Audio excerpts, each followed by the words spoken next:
So Caro Kann, knight f3 and e6, c5. That's good. We start to attack the center and bishop b5. That's fine. We develop knight, bishop to e3. So queen to b6, attack the pawn, attack the bishop, and potentially we can attack the b2 pawn. That's very good. Exchange, we take it with the queen. It's good. Now black is slightly better. That's a very good achievement in the opening. And c4. So we push the pawn and expand our space at the queen side, and later maybe b4, b5 to attack the queen side. That's good. And we have this bishop supporting our attack at the queen side. That's good.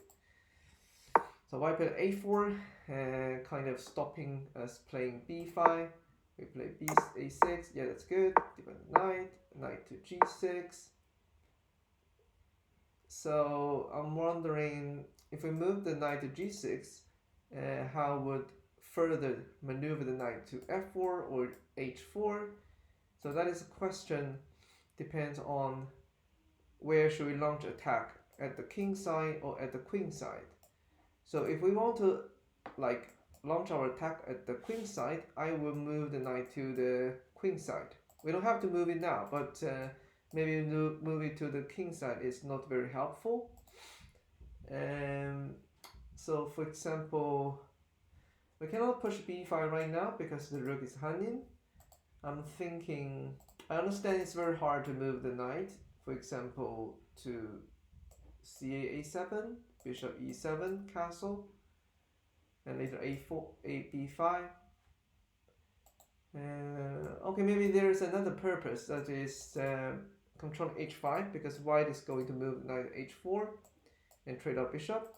Maybe we can play h6. If knight move here, we can move the bishop to h7 instead. The bishop is still strong, and probably we can move knight to f5 instead. At least it's like getting closer to the center. Yeah, I think that's good. We can retreat the bishop to h7 and later knight f5 if necessary. So bishop knight to g6, knight to f1, bishop to d3. What is the purpose of this move? Trade our bishop with a knight. I don't think that's something worth doing here.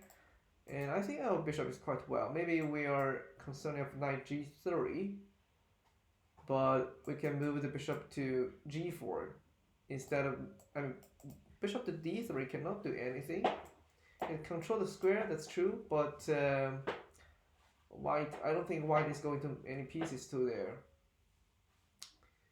So, or maybe if we plan to move the bishop to d3, we can do that after white move knight g3. We don't have to move it right now. We should keep developing our pieces. And bishop e7, bishop g5, offer a trade. Trade the bishop.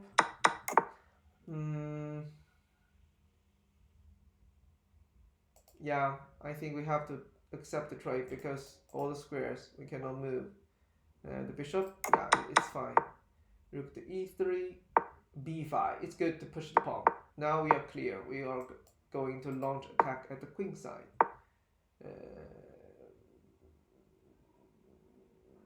I'm thinking, can I push the b pawn immediately?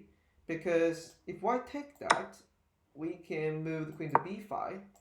I don't think white is able to protect the pawn like this rook. The b4 pawn, we can take that sooner or later. And also remember, we have this knight. And after pawn move from c3 to b4, this d4 pawn is also become backward. We can move the knight to aim at that. So we can push b pawn straight away. Rook b8, it's a little bit slow. If b4, we cannot take that, right? Because the bishop here, you see? Bishop at d3 is a burden actually. We cannot take the pawn. We cannot play the en passant. And it only makes the queen side closed. That doesn't favor us because we want to attack on the queen side. So that slowed down our attacking. And white did that. That's a really good move. Oh no. We lose the bishop. I think that's a problem with the bishop. We are not aware.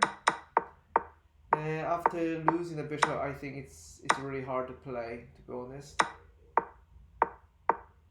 c8, queen b7, trade the rooks. White is going to simplify the game by trading pieces and also moving the knight to a better position. Knight c5. Yeah, it's really hard to protect a6, and I don't think we have a chance given this position. h3. Yeah, it's good that we win the pawn. Maybe white is taking the pawn too early. What about rook b6 and take the rook? Or rook b6, white can steal, or rook b8, trade the rooks. But white is still winning. We win one pawn back, that's good. Check.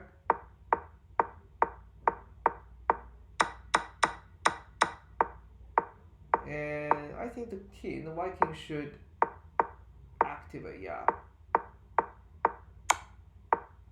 Okay, then since the white king is being activated and together with the knight, I don't think we have a chance. Yes. Yeah, I think white is winning. Okay, I think we did great, except first of all bishop d3. If you remember, yes, it's not very helpful to move the bishop d3. I think instead if we play h6 and bishop to h7, the bishop can function as well as being at d3, and also the bishop can be safe. And another thing is, at this position, we spent maybe 5 seconds more or less to make the move. Actually, it's worth spending much more time. Our opponent have 9 minutes, we have 12, we have 3 more minutes. This is a critical moment, deciding, depending how can we open the file. So if we realize white play b4 and we cannot take the pawn, we won't move the b8, rook b8. I think we can think about the move to play b4 immediately, and it's not hard to find that the b4 pawn will be captured later, and also once the b file is semi-open, we can definitely attack b2, and also these two pawns are definitely the weakness our knight can attack, and this bishop can control b1, the rook cannot move to b1 to protect the pawn, the rook cannot move to c2 to protect the pawn.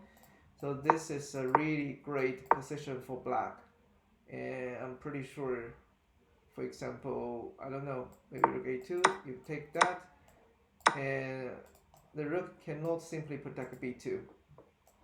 So black has huge space advantage, and black can definitely win the pawn and then later a passed pawn. Also move the knight to c6, attacking a5, d4. I think it's not hard to win the a5 as well. Okay, that's it.